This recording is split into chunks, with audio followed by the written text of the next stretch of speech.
नमस्कार, good morning, सुप्रभात। मैं हृदय मिश्रा आप सभी का स्वागत करता हूं। कैसे हैं आप सभी लोग? आई होप आप सभी लोग अच्छे होंगे और अपनी पढ़ाई को बहुत ही बेहतर ढंग से कर रहे होंगे। देखिए, आज जो है 2 जनवरी है, यानी कि 2 जनवरी है। कल हमने आपसे बहुत सारे चीजें मैंने आपको समझाई थी, बताई थी, और मैंने कहा था कि आप सभी लोग क्या कीजिएगा, अपनी चीजों पर काम करने का प्रयास कीजिएगा। आपको सफलता कैसे लेनी है, कैसे नहीं लेनी, सारी बातों पर मैंने बड़ी विस्तार पूर्वक आपसे 5-7 मिनट मैंने लेकर के आपको मैंने समझाया था। मैं उम्मीद करता हूं कि कल जो बातें हमने अब आपको बताई थी उन बातों पर आपने अमल किया होगा, उन बातों पर आपने मनन चिंतन किया होगा और निश्चित तौर पर अब आप बहुत बेहतर ढंग से तैयारी कर रहे होंगे। और ये मेरा वीडियो आप अपने हित मित्रों को और बाकी लोगों को आप शेयर भी कर दीजिएगा। तो आज जनवरी 1 है और पुनः से 2 जनवरी है और पुनः से आज हम लोग जो है आगे बढ़ते हैं और अपने जीवन को एक नई दिशा और दशा देने का कार्य करते हैं। कल हमने आपसे प्रश्न पूछा था कि 30 दिसंबर 2025 को भीम ऐप की कौन सी वर्षगांठ मनाई गई। सभी लोगों ने इसका उत्तर सही दिया था। 9वीं वर्षगांठ दरअसल मनाई गई है।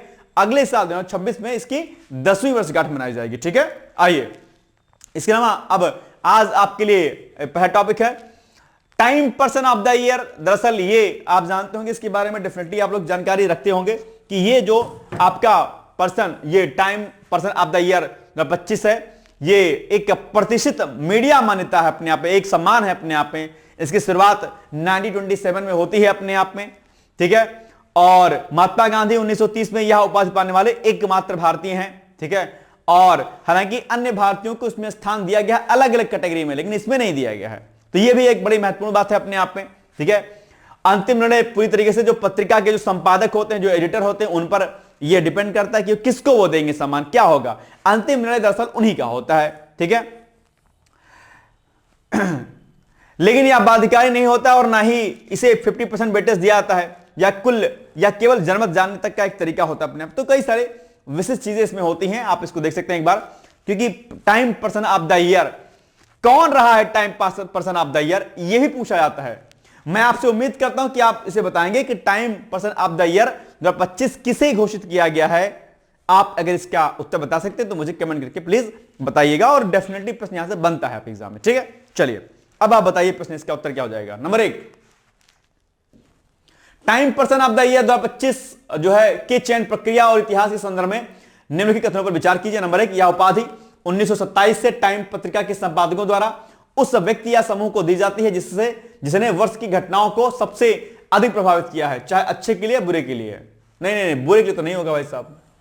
ठीक है, चलिए बताइए। महात्मा गांधी एकमात्र भारतीय हैं जिन्हें अब तक इस उपाधि से सम्मानित किया गया है। ठीक है, 2025 में चयन प्रक्रिया में पहली बार जनता के वोट को अंतिम निर्णय के लिए 50% का भार दिया गया। ऐसा है क्या?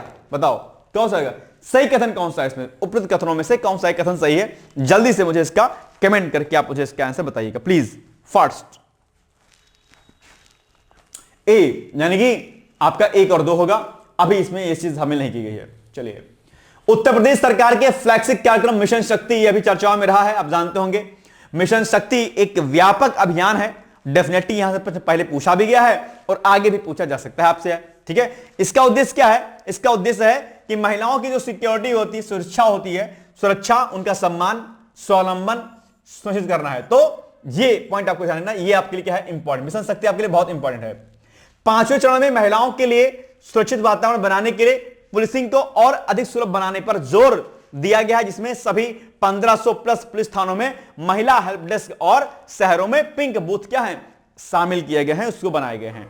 तो आजकल वैसे भी उत्तर प्रदेश में महिलाओं की सुरक्षा को लेकर के सरकार काफी ज्यादा जो है सेंसिटिव है और उसके लिए लगातार कार्य कर रही है। ठीक है, यह मिशन शहरी और ग्रामीण दोनों क्षेत्रों में समान रूप से सक्रिय है। वास्तव में ग्रामीण क्षेत्रों में बैंकिंग करेस्पॉन्डेंट सखी, ठीक है, और स्वयं सहायता समूहों की महिलाओं को आर्थिक रूप से सशक्त बनाने के लिए मिशन शक्ति के तहत विशेष अभियान जो है क्या है चलाए जा रहे हैं। ठीक है, मिशन शक्ति मैं फिर से कह रहा हूं बहुत महत्वपूर्ण है, इसको डिटेल्स में आप लोग क्या करिएगा, पढ़ लीजिएगा।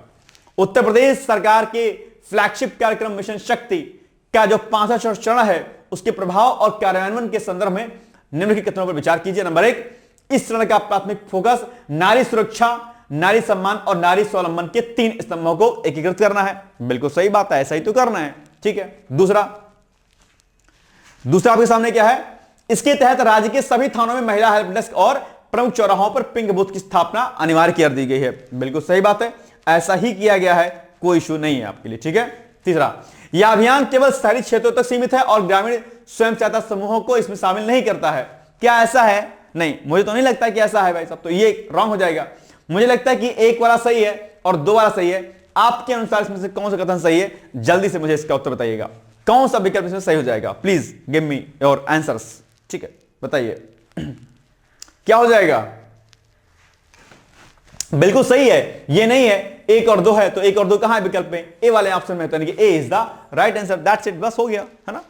चलिए, गोरखपुर सिलीगुड़ी एक्सप्रेसवे, दरअसल ये 500 समथिंग किलोमीटर का एक बहुत बड़ा एक्सप्रेसवे है और 4 लेन का बनाया जाएगा। 6 लेन तक आप इसको विस्तारित कर सकते हैं अपने आप पे, जिसे NHAI के द्वारा विकसित किया जा रहा है अपने आप पे। ध्यान दीजिएगा, आपके एग्जाम में राष्ट्रीय स्तर के जो भी एक्सप्रेसवे आदि होते हैं वो आपके एग्जाम में पूछे जाते हैं बहुत बार, कि वो एक्सप्रेसवे कहां से लेकर के कहां तक, यानी कि जो आपका स्टार्टिंग पॉइंट है और जो डेस्टिनेशन पॉइंट है आपका, वहां तक ये कहां से इसकी शुरुआत होती है एक्सप्रेसवे की, लेन कितना कौन सा है ये पूछता है आपके एग्जाम में। ठीक है, और अगर ये उत्तर प्रदेश से गुजरता है कि नहीं गुजरता यही पूछता है, और उत्तर प्रदेश के यानी कि यूपी के किन किन जिलों से होकर गुजरता है यह भी आपके एग्जाम में पूछता है। तो ये जो आपका गोरखपुर सिलीगुड़ी एक्सप्रेसवे है, ये गोरखपुर से स्टार्ट होगा और सिलीगुड़ी तक जाएगा अपने आप में। ठीक है, बहुत महत्वपूर्ण एक्सप्रेसवे है। ठीक है, इसका मार्ग उत्तर प्रदेश के गोरखपुर से शुरू होकर के बिहार के गोपालगंज, सीवान, चंपारण, मधुबनी आदि से होते हुए पश्चिम बंगाल के सिलीगुड़ी तक जाता है अपने आप पे। या पूर्वोत्तर भारत को मध्य भारत से जोड़ने के लिए रणनीतिक रूप से क्या है, बहुत ही महत्वपूर्ण है। और उत्तर प्रदेश में यह एक्सप्रेसवे गोरखपुर से शुरू होकर के देवरिया, कुशीनगर जिलों से होकर के बिहार में क्या करेगा, ये प्रवेश करेगा। निश्चित तौर पर गोरखपुर वालों के लिए यह बड़ी अच्छी खबर और बिहार वासियों के लिए भी एक बड़ी अच्छी खबर है। इसी से रिलेटेड उत्तर प्रदेश का एक सबसे बड़ा एक्सप्रेसवे बनने वाला है, जिस पर अभी चर्चाएं थी। वो एक्सप्रेस कौन सा है? Gorakhpur Shamli expressway. I think 6 लेन का, शायद या 4 या 6 लेन का एक्सप्रेसवे बनेगा। और ये जो है, जो उत्तर प्रदेश की जो पूर्वी जो डिस्ट्रिक्ट है उनको कवर करेगा, जिसमें आपका गोरखपुर तो है ही है, जिसमें आपका ये जो है लखनऊ भी शायद संभवतः उसमें ऐड रहेगा, श्रावस्ती भी रहेगा, ये आपका श्रावस्ती भी रहेगा शायद, इसमें श्रावस्ती रहेगा, सीतापुर, लखीमपुर खीरी। ठीक है, ये सब कुछ डिस्ट्रिक्ट जो महत्वपूर्ण डिस्ट्रिक्ट है इसमें इस बार ऐड हो रहे हैं। तो गोरखपुर शामली एक्सप्रेसवे, जिसकी लंबाई अप्रोक्सीमेटली 700 किलोमीटर के आसपास है, 750 किलोमीटर, बहुत बड़ा हाईवे है, यूपी के साथ सबसे बड़ा हाईवे होने वाला है, एक्सप्रेसवे होने वाला है अपने आप पे। तो इसके बारे में पढ़ लीजिएगा, और इसके बारे में डीपीआर वगैरह हो चुका है और अब इस पर जो है चीजें आपके सामने होने वाली है। ठीक है, तो इसको ध्यान दीजिएगा आप लोग। ठीक है, चलिए, तो ये एक्सप्रेसवे जो मैंने आपको बताया इसको आपको पढ़ लीजिएगा। ठीक है, और अब इसी पर एक छोटा सा प्रश्न है जिसका उत्तर आपको देना है। प्रस्तावित गोरखपुर सिलीगुड़ी एक्सप्रेसवे के संबंध में निम्नलिखित कथनों पर क्या करना है, आपको विश्लेषण करना है। नंबर 1, यह एक ग्रीनफील्ड परियोजना है जो भारतमाला परियोजना चरण 2 का हिस्सा है। ठीक है, दूसरा, यह एक्सप्रेसवे 3 राज्यों से होकर गुजरेगा, उत्तर प्रदेश, बिहार और पश्चिम बंगाल। उत्तर प्रदेश में यह कुशीनगर और देवरिया जिलों से होकर के नहीं गुजरेगा। अब आप बताइए कि इसमें से कौन सा कथन सही है, जल्दी से मुझे इसका उत्तर बताइए। बहुत आसान है, बहुत कठिन नहीं है, लेकिन हाँ आप इसको बेटर तरीके से कर सकते हैं। बताइए क्या हो जाएगा इसका एग्जैक्टली आंसर, बताइए मुझे। बहुत इजी है, कोई बहुत बड़ा टास्क आपको इसमें नहीं रखना है कि हाँ भाई आप इसमें कुछ ना कर पाए, बहुत आसान है। बताइए इसका जो आंसर हो जाएगा भाई, ये तीसरा नहीं होगा ना, ये कुशीनगर और देवरिया से होकर के गुजरेगा, है ना, ऐसा नहीं कि नहीं गुजरेगा, कुशीनगर और देवरिया जिलों से होकर गुजरेगा। ये रॉन्ग है आपका, 1 and 2 is the right, that means कि option number B is the right answer. ठीक है ना, चलिए हो गया। विकसित भारत संकल्प यात्रा, यह भी एक अच्छी योजना है अपने आप पे। दिसंबर में विकसित भारत संकल्प यात्रा के दौरान स्वास्थ्य शिविरों में बड़े पैमाने पर जो आपका सिकल सेल एनीमिया होता है उसको लेकर के उन्मूलन कार्यक्रम चलाया गया। आप जानते होंगे कि सिकल सेल एनीमिया जो है अपने आप में व्यापक स्तर पर भारत में फैला हुआ एक क्या है, एक आनुवंशिक रक्त विकार है। ठीक है, ये क्या है, ये आनुवंशिक रक्त विकार है, जेनेटिक है अपने आप पे, ब्लड डिसऑर्डर है अपने आप में। और ये बहुत बड़े स्तर पर क्या है, ये फैला हुआ है और इसी के उन्मूलन को लेकर के कई सारे शिविर आदि आयोजित किए जाते हैं। वर्ष 2023 की अगर मैं बात करता हूं, 2023 में इसको लेकर के कई सारे अभियान की शुरुआत की गई और टारगेट रखा गया, क्या टारगेट रखा गया कि वर्ष 2047 तक, क्या वर्ष 2047 तक भारत ने यह लक्ष्य रखा है कि हम सिकल सेल एनीमिया को क्या करेंगे, हम समाप्त कर देंगे। ध्यान दीजिएगा आप लोग एक महत्वपूर्ण बात कि जितने भी आपकी डिजीज होती हैं, क्या डिजीज, DISEASE, जो भी डिजीज होती हैं उन पर कई प्रकार के प्रश्न आते हैं। पहली बात तो वही जो मैं आपसे अभी चर्चा जस्ट कर रहा हूं कि जो भी कोई डिजीज है, ठीक है, जो भी कोई डिजीज है इसके उन्मूलन का जो टारगेट रखती है, ठीक है, वो कब होता है, उन्मूलन का वर्ष, कि भाई इस पर्टिकुलर डिजीज को कब तक जो है सरकार ने टारगेट रखा है कि इसको हम समाप्त कर देंगे। बात चाहे टीबी के उन्मूलन की बात हो, बात चाहे आपके कैंसर के उन्मूलन की बात हो, बात चाहे पोलियो के उन्मूलन की बात हो, बात चाहे आपकी सिकल सेल एनीमिया की हो या कोई अनदर डिजीज हो, उसके उन्मूलन का लक्ष्य क्या रखा है सरकार ने, ये आपको याद रखना है। एक बात। दूसरी बात, ये जो कोई भी डिजीज है एक्स नाम की, इस डिजीज ये में जो है ये क्या है, ये डिजीज आपकी वायरल है या वायरस से होती है या ये जो डिजीज है वो बैक्टीरिया से होती है या ये जेनेटिक है या नहीं है, ठीक है, यही पूछ लेता है आपसे, या ये एंथ्रोपोजेनिक है कि नहीं है। कई प्रकार के क्वेश्चंस आपके पूछे जाते हैं आप एग्जाम में। इसके सिम्टम्स क्या होते हैं, इसके टीके आदि कौन से लगाए जाते हैं, तो अलग अलग प्रकार के प्रश्न अगर आपके एग्जाम में पूछे जाते हैं तो लगे हाथ क्या काम करना है आपको, जो कि मैं आपको टास्क देता हूं। टास्क ये है आपका कि लूसेंट उठाइएगा बॉस, क्या करिएगा, लूसेंट उठाइएगा। टास्क नंबर 1 है कि सारे डिजीज को आप क्या करिएगा, जो है पढ़ लीजिएगा।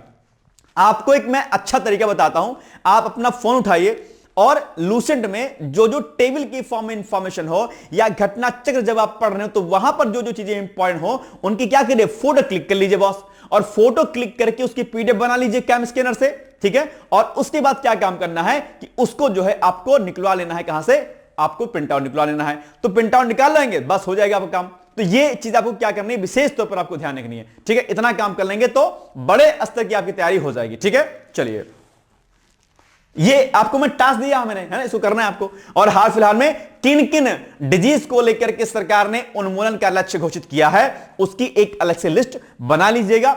110% है कि वहां से एक प्रश्न बनता है। मैं फिर से कहता हूं कि अगर आप मेरी बातों पर ध्यान देंगे और काम करेंगे ना बॉस, मैं दावा करता हूं कि आपका क्वेश्चन कभी गलत नहीं होगा। करंट के साथ में स्टैटिक क्वेश्चन आपका बहुत अच्छे से रेडी हो जाएगा, जीएस आपका रेडी हो जाएगा। लेकिन करते रहिए काम, बस आलस मत कीजिएगा। अब कल एक टाइगर रहा होगा, गुलाब का फूल लेके गए होंगे घूमने, तो क्या कीजिएगा फिर, है ना। तो ऐसे में फिर तो नहीं होगी तैयारी, ठीक है। चलिए, 20 रुपया, कल तो वैसा भी रोज भी महंगा रहा होगा, 20 का फूल दिया होगा 40 रुपए का, नहीं ऐसा था क्या? गए तो होंगे आप लोग घूमने, तो ऐसा तो नहीं हो सकता है, ठीक है। चलिए, गए होंगे आप लोग, मुझे पता है। मत जाया करिए, टाइम आने के बाद जाया करिएगा, ठीक है, नहीं तो मामला बिखर जाएगा। चलिए, आइए अब हम लोग सीधे प्रश्न पर आते हैं।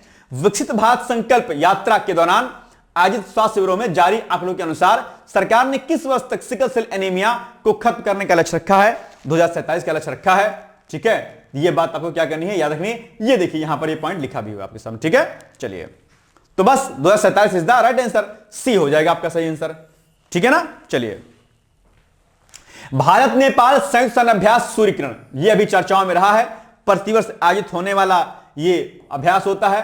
पहाड़ी क्षेत्रों में खासकर इसको आयोजित किया जाता है। पिथौरागढ़ में 2025 में पिथौरागढ़ में आयोजित किया गया है और संभवतः जो है इसको शायद 25 नवंबर से लेकर के और शायद 8 या 7 दिसंबर संभवतः जो है इसको जो है किया गया है। दिसंबर की स्टार्टिंग तक इसको चलाया गया था। तो ये सूर्य किरण जो अभ्यास है ये बहुत महत्वपूर्ण है। ध्यान दीजिएगा आप लोग कि जैसा कि मैंने आपसे कहा कि जो भी प्रमुख युद्धाभ्यास होते हैं और भारत के जो भी पड़ोसी देश होते हैं, लाइक नेपाल, अफगानिस्तान, ठीक है, आपका चीन, आपका जो है कुछ इसके अलावा कुछ अलग देश जैसे कि आपका जो है जापान हो गया, अमेरिका हो गया, साउथ अफ्रीका हो गया, उत्तर कोरिया हो गया आपका, ये कुछ कंट्रीज ऐसी हैं, रूस हो गया अपने आप में, ठीक है, ब्रिटेन हो गया, इनके साथ में जो युद्धाभ्यास होते हैं उन पर खूब प्रश्न पूछता है। मैंने कई बार आपको लिस्टिंग जो है बताई हुई कि भाई इन इन देशों के साथ में जो मिलिट्री एक्सरसाइजेज जो होती है उनको आपको ये रेडी करना है, तो अभी भी आपको इस पर काम करने की आवश्यकता मुझे लगता है कि होनी चाहिए। ठीक है, चलिए आइए 18वां संस्करण, अच्छा इस पर एक बार थोड़ा पढ़ लेते हैं। अभ्यास सूर्यकिरण भारत और नेपाल के बीच रक्षा सहयोग को मजबूत करने वाला एक प्रमुख स्तंभ है। यह दोनों सेनाओं के बीच बारी बारी से आयोजित होने वाला एक वार्षिक अभ्यास है, ईयरली होता है। आज इस वर्ष इंडिया में हुआ तो अगले वर्ष नेपाल में होगा। ठीक है, इसका फोकस पहाड़ी इलाकों में बटालियन स्तर के संयुक्त प्रशिक्षण, मानवीय सहायता और आपदा राहत कार्यों पर क्या करता है, डिपेंड करता है, निर्भर रहता है। इसका 18वां संस्करण दिसंबर 2024 में। तो अब देखो संस्करण इस बार कौन सा था, 19वां संस्करण था। 19वां संस्करण था इस बार, जो कि उत्तराखंड के पिथौरागढ़ में इसको जो है आयोजित किया गया। उत्तराखंड, ठीक है, उत्तराखंड के पिथौरागढ़ में, ठीक है, पिथौरागढ़ में। याद रखिएगा इस पॉइंट को, बड़ा महत्वपूर्ण है आपके, ठीक है, पिथौरागढ़। कई बार क्या होता है एग्जाम में, ये जो आप संस्करण देख रहे हो ना 19वां, ये बात संस्करण कई बार पूछ लेता। तो 19वां संस्करण था, ये बात भी आपको क्या करनी है, याद रखनी है। 19वां संस्करण था, कहां पर हुआ है, ये उत्तराखंड में हुआ है। कब की बात है, ये 2025 की बात है। ठीक है ना भाई, ठीक है, चलो। लेकिन कई बार क्या होता है कि पिछला संस्करण पूछ लेता है। तो जो 18वां संस्करण था, ये तो भैया आपका 19वां था। अगर मैं 18वें संस्करण की बात करता हूं तो इसका जो 18वां संस्करण था, 18वां संस्करण कहां था, जैसा कि मैंने कहा, चूंकि ये बारी बारी से होता है, तो 2025 में सिंपल सी बात है, अगर इंडिया में हुआ है तो 2024 में नेपाल में हुआ होगा। सिंपल सी बात है ना भाई। तो अगर विकल्प में कोई स्थान 18वें संस्करण में इंडिया का आ जाएगा तो मत लगाइएगा, अगर आपको 25 का पता होगा तो। सिंपल सी बात है। तो 18वां संस्करण से कहां जाएगा, ये नेपाल के सालझंडी में, नेपाल में हुआ। 18वां संस्करण कहां पर हुआ, नेपाल में हुआ।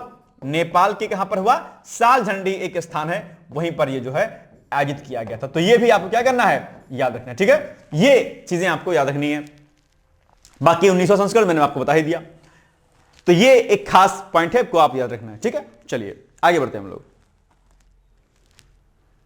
नेक्स्ट है, अब इसी पर आपके सामने आ जाएगा प्रश्न जिसका उत्तर आपको देना है। ठीक है, नंबर 1, दिसंबर 2025 में आयोजित भारत नेपाल संयुक्त सैन्य अभ्यास सूर्यकिरण के संदर्भ में निम्नलिखित कथनों पर विचार कीजिए। कई बार संयुक्त सैन्य अभ्यास का नाम पूछ लेता है और कहता है कि यह युद्ध अभ्यास किन किन देशों का है, या कई बार पूछ लेता है कि ये नौसैनिक अभ्यास है या कोई थल सेना का अभ्यास है, किस प्रकार का अभ्यास है, यह भी पूछ लेता है आपसे। ठीक है, चलिए, तो इसके संदर्भ में आपको कथनों पर विचार करके बताना है आपको। यह एक वार्षिक अभ्यास है जो भारत और नेपाल के बीच बारी बारी से आयोजित किया जाता है। ठीक है, दूसरा, इस अभ्यास का उद्देश्य पर्वतीय क्षेत्रों में जंगल युद्ध और आतंकवाद विरोधी अभियानों में अंतर को संचालनता को बढ़ावा देता है। ठीक है, 2025 का संस्करण भारत के पिथौरागढ़ में आयोजित किया गया है। ठीक है, अब केवल एक और दो और तीन, या एक और दो तीन, तीनों क्या हो जाएगा इसका एग्जैक्टली उत्तर आप मुझे बताइएगा। ठीक है, अब क्या होगा इसका उत्तर मुझे प्लीज बताइए आप लोग, क्या हो जाएगा, क्या तीनों सही है या इसमें से कोई रॉन्ग है, आपको बताइए मुझे इसका उत्तर क्या हो जाएगा। देखते हैं कितना फोकस्ड रहते हैं आप चीजों को लेकर के, है ना। चलिए, ये डी यानी कि तीनों क्वेश्चन सही है, बहुत सही बात है, तीनों क्वेश्चन सही है आपके तीनों। चलिए, पीएम टीबी मुक्त भारत अभियान अभी ये चर्चा में रहा है। ठीक है, और ये भी आपके एग्जाम में पूछा जा सकता है बॉस। ठीक है, ये जो पहल है अपने आप में, ठीक है, NIKSHI निक्षय पहल पीएम टीबी मुक्त भारत अभियान का एक प्रमुख घटक है।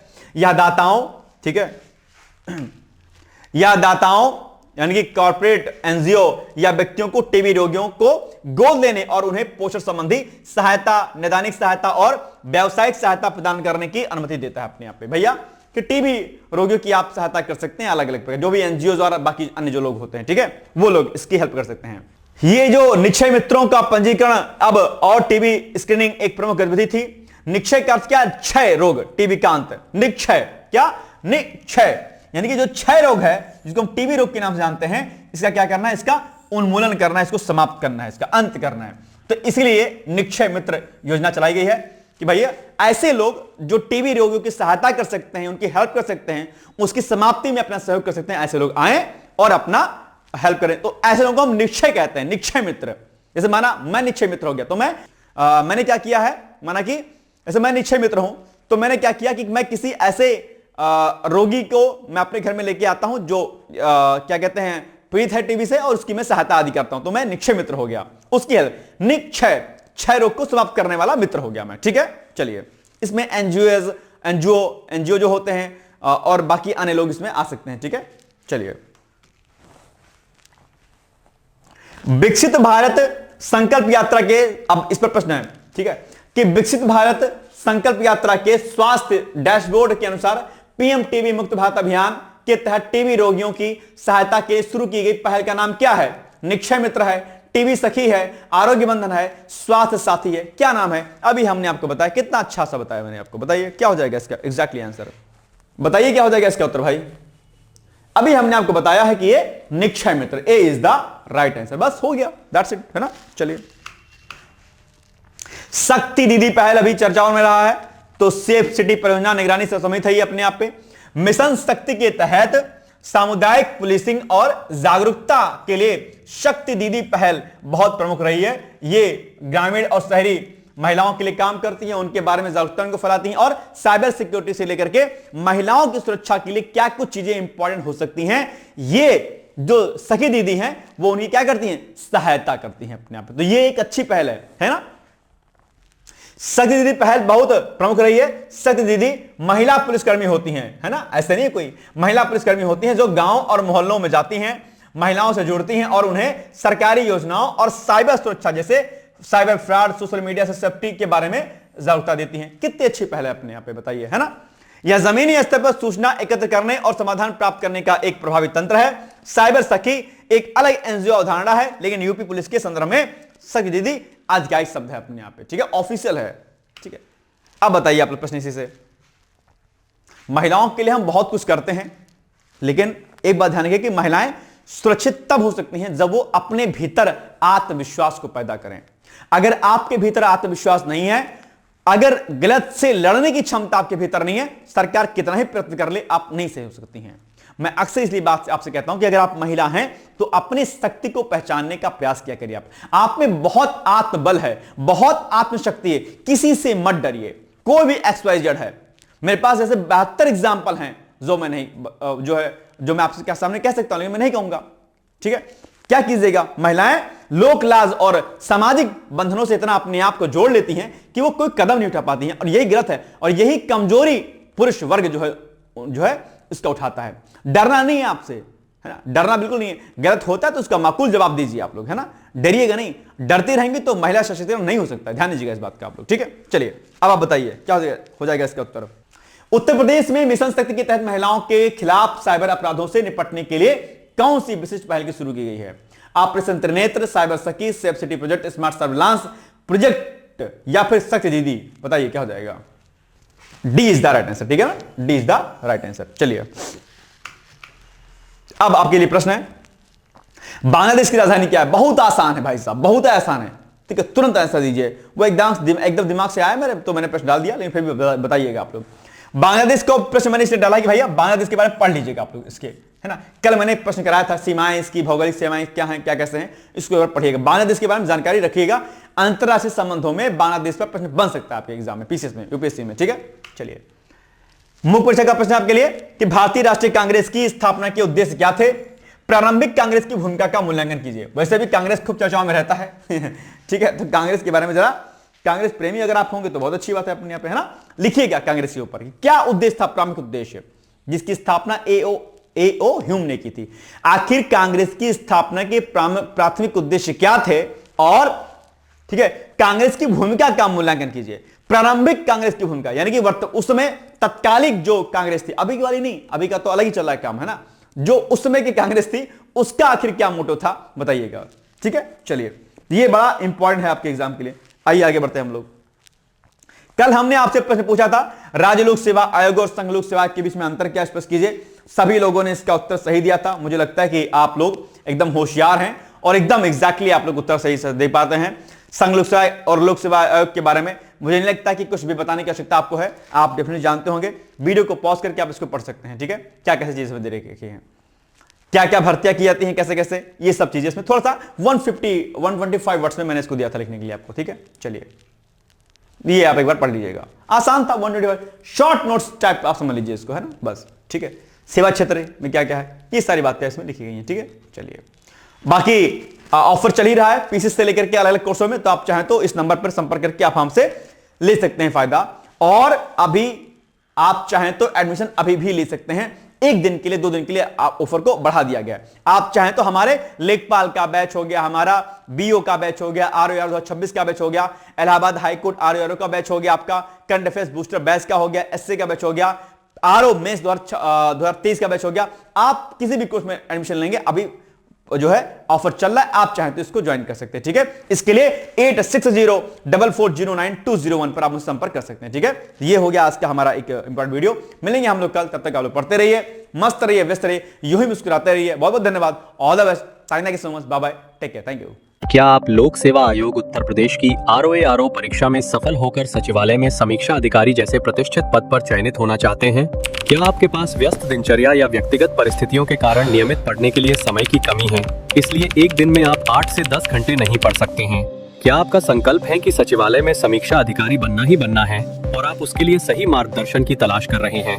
यदि आपके इन तीनों प्रश्नों के उत्तर हाँ हैं, तो आपकी खोज अब समाप्त होती है और आपके सपने को साकार करने के लिए आगामी समीक्षा अधिकारी परीक्षा की सुव्यवस्थित तैयारी हेतु डी-कोड एग्जाम लाया है अभ्युदय बैच। अभ्युदय बैच में आपको आगामी आरओ परीक्षा के प्रारंभिक और मुख्य परीक्षा के पूरे पाठ्यक्रम को अभी से एक साथ बहुत ही बेसिक लेवल से video lecture, PDF notes, test series और उत्तर लेखन कार्यक्रम के माध्यम से पूरे विस्तार से पूर्ण कराया जाएगा। हमारे अभ्युदय बैच की सबसे बड़ी विशेषता है कि इसमें साप्ताहिक टारगेट्स के अनुसार कम से कम 5 घंटे भी पढ़कर कोई अभ्यर्थी पूरा पाठ्यक्रम अच्छे से तैयार करके परीक्षा में सफलता अर्जित कर सकता है। अभ्युदय बैच में अनुभवी और समर्पित शिक्षकों द्वारा आधारभूत मानक पुस्तकों एवं स्रोतों पर आधारित पाठ्य सामग्री उपलब्ध कराई जा रही है, जिससे पाठ्यक्रम को सभी आयामों से कवर किया जा सके। इस बैच में पाठ्यक्रम को इस विस्तार से पढ़ाया जा रहा है कि इसमें प्रवेश लेकर आप न केवल आरओ परीक्षा बल्कि अन्य कई समकक्ष परीक्षाओं को भी एक साथ ही टारगेट कर सकते हैं। यानी इस परीक्षा के पाठ्यक्रम में सम्मिलित सामान्य अध्ययन, सामान्य ज्ञान, सामान्य हिंदी व्याकरण, रीजनिंग, मैथ, हिंदी आलेखन, निबंध आदि के विस्तृत अध्ययन से आप पूर्ण आत्मविश्वास से किसी भी परीक्षा में सफलता प्राप्त कर सकते हैं।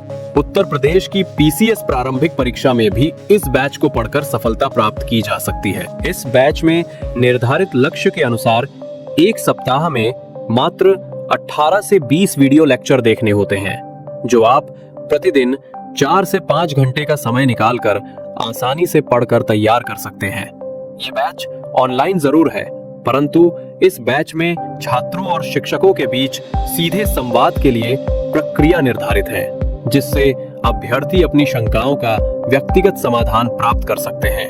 आपके संकल्प को सिद्धि तक पहुंचाना ही अभ्युदय बैच की आधारभूत संकल्पना है। हमारा ये आत्मविश्वास संस्थान के 5 वर्षों की कठिन साधना की परिणति है। डी-कोड एग्जाम संस्थान अपने 5 वर्षों के सफर में आरओ परीक्षा में 45 से अधिक चयन सुनिश्चित करवाकर एक विश्वसनीय संस्थान के रूप में विख्यात है।